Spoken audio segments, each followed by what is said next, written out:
I have something to share with you. I haven't shown it to anybody else. I got a package in the mail the other day. This particular package has no return address. I don't even know if I should open it because it says this on the outside of the package. Open at your own risk. What does that even mean? Do you know? Do you think I should open it then? What do you think could possibly be in here? I don't know. I don't know if I should open it or not. Maybe one of you could open it for me. Hey guys, sorry for all of the theatrics, but it's all a part of what we're talking about today, and that is how to read children's books in an engaging and exciting way. You know, I feel like there's a lot of things they didn't teach me in Teacherin school, and one of them is just how to read a children's book. There's so many amazing children's books out there, but they can fall really flat unless you know how to do it in an engaging way. And it took me a long time to learn that process, but along the way, I came up with something, an acronym called SIMPLE. And I'm going to share that with you today so that the next time you are reading a book to your own children, to a classroom of kids, to a homeschool group, you can do it in a really fun and an engaging way. So let's get started. The first letter of SIMPLE is an S, setting the stage. You don't want to just grab a book off of a shelf and then just start reading it to a group of kids. No. You want to set the stage to build the excitement, which is what I was trying to do at the beginning of this video by acting like there was some sort of mysterious thing inside this package. Which, by the way, I'll share with you what's inside. In case you're not familiar with me, my name is Cassie Stephens. I was an elementary art teacher for 25 years, and I'm currently working on writing a series of children's books. And the first in that series is one that matches the dress I'm wearing, which is Larry the Lion. My most recent book is one called Alfred the Ape Knows His Shapes. I've also written a book for art teachers, and it is called Art Teacherin 101. And then I've also written two other books. One is called Stitch and String Lab for Kids, and the other one is Clay Lab for Kids. I'll add links below in case you want to get your cute little kitten mittens on them. Somehow I managed to mess that up. So let's go back to setting the stage. One of my favorite things to do comes courtesy of a book that I highly recommend. I'll also add a link for it below, which is Drawing with Children. In the book, Drawing with Children, Mona Brooks explains something is called palming. Let's say you have a group of kids coming in like mine often did from PE or recess or wherever they're coming from, and they need to kind of reset so that they're more in the mood to hear a story. So to do that, we do something called palming. So once all of my students were seated on the floor, I would ask them to put both of their hands just like this. You might want to join me. And then to close their hands like that. And then I would say, when I say 1, you're going to rub your hands together very slowly. So we would do this together. Another thing you might want to do is start to bring your voice down. That way you can bring down their mood, calm them down, especially if they just came from an environment where they were very excited. When I say 2, rub your hands together a little faster. You should feel your hands starting to get warm. That's called friction. Now keep rubbing your hands, but when I say 3, I want you to do this. Keep rubbing your hands. When I say 3, you're going to stop. You're going to put just the palm of your hand that's going to be nice and warm over your eyes. Your elbows can go down to your chest. You can lean your head down, and you can wrap your fingers around your head. So technically, they're still rubbing their hands as I'm explaining that. And then I say 3, elbows on our chest, lean our head down, fingers around our forehead. Now, I keep my eyes out so that I can gauge my audience and making sure they're all participating. And then I talk very, very slowly and softly. And I explain to them in just a moment, when I say 3 again, you're going to take your hands off of your eyes and place them in your lap. And in the between time of me counting to 3, I walk them through taking a deep breath in and letting it out. And we do that for just a couple of seconds before I count slowly to 3 and all of their hands go in their lap. And what you'll notice is that the mood of the room is immediately changed.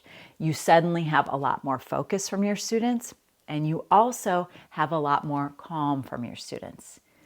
But here's another idea. Since you're setting the stage to read them a story, while all of them have their eyes closed and you're walking them through a breathing exercise, you could be doing a couple of things to help set the stage. You could turn on some music. So perhaps you're going to read a mysterious book. You could be playing very softly, or you could start the music very softly in the background, perhaps some sort of instrumental, mysterious music. If you're going to read a story that takes place outside, perhaps some animal chirping sound music, rainforest kind of music. But I would do that very softly. If it's too loud, they'll immediately take their hands off of their eyes. Another way you could set the stage is by lighting. From lamps, maybe whenever you turn on a certain lamp in your room, it means it's story time. Or perhaps you have some twinkle lights in your room.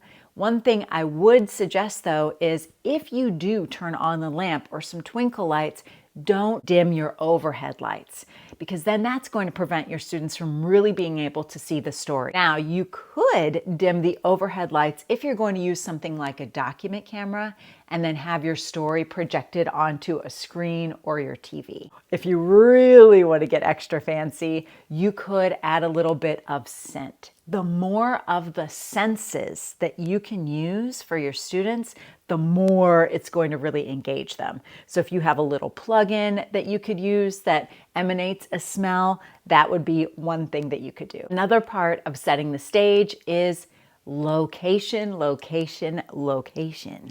So maybe when it's story time, there's a certain area of your classroom where your students sit. Or maybe there's a special chair that you sit in. Perhaps there's reading cushions or pillows that you could bring in, but that really depends on the story.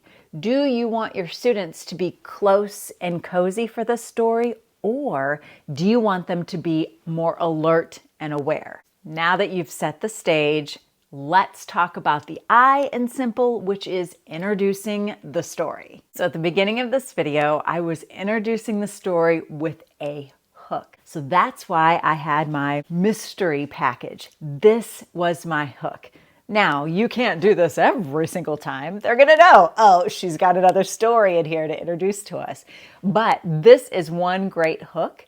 You could also share perhaps some sort of bag that maybe one of your students could come up and pull the book of the day out of. Maybe the students have to go on a special little quiet hunt around the room looking for this book. Or maybe you could simply tell them that there's something in the book that you want them to be on the lookout for.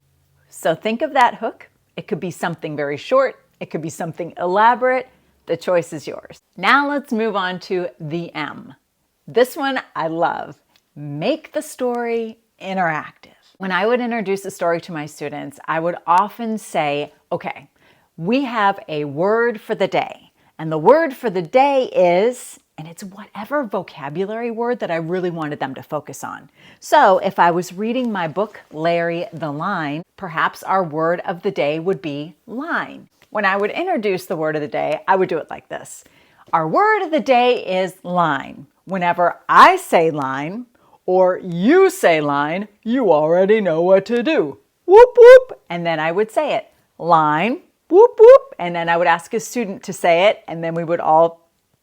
But you already know that this is going to drive you bananas if you hear it too much. So there's some other things you could do instead of having them make a sound and do a body motion. You could learn the ASL for whatever word you're introducing to them. line. So whenever you hear line in this book, I want you to show me the sign for line. There.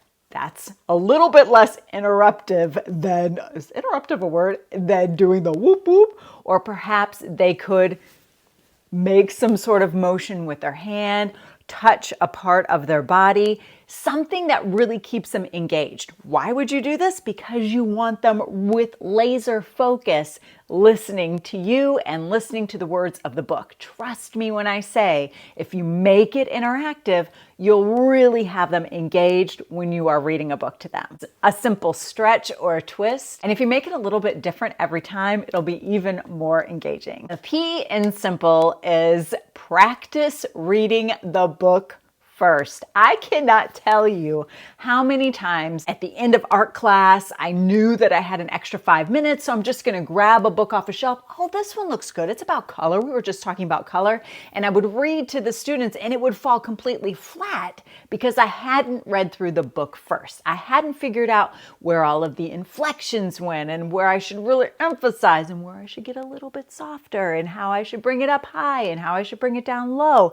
It's important, especially if it's a rhyming book, that you get the diction of the book right. And so I highly recommend you just give it a read through, just practice it first. The L in simple is for leave them saying, read it again. That is like the best thing that anybody could want to hear after engaging with students and reading a book to them. How do you get to that point? Here's what I want you to do. When you are reading a book, it's like riding a roller coaster. So imagine, if you will, a wild and crazy roller coaster that you've been on. You need to change things up, just like a roller coaster. Sometimes you're going to be level and flat. This is just delivering information in the story.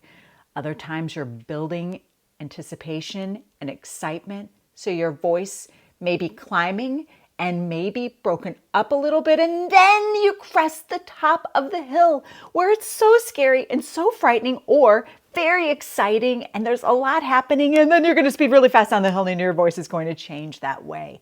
When you're reading a story, the way to really keep them engaged is to keep your voice at roller coaster level. Never let them know exactly where your voice is going to go or how the story is going to change.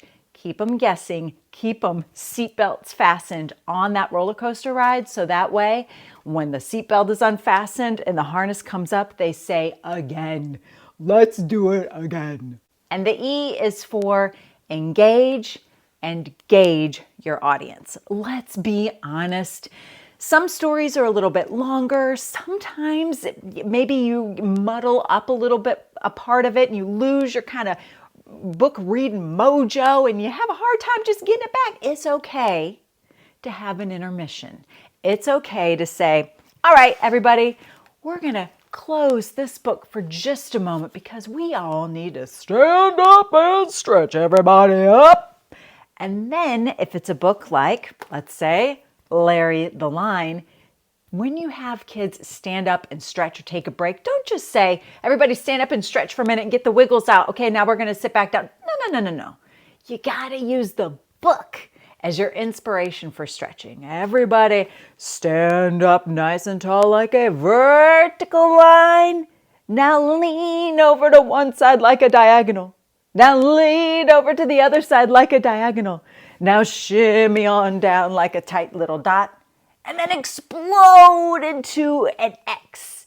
Any kind of way where you can think to bring the story into the stretching that'll recapture their imagination and their excitement. And then you can tell them to take a deep breath, sit down, and let's finish the story. All right, guys, those are my tips on how to read a children's book, making it super fun, exciting, and engaging for your students. Just remember the acronym SIMPLE. Set the stage, introduce the story, make it interactive, practice first, leave them asking for more, and engage and gauge that audience. Thanks, guys. Talk to you soon. Toodles!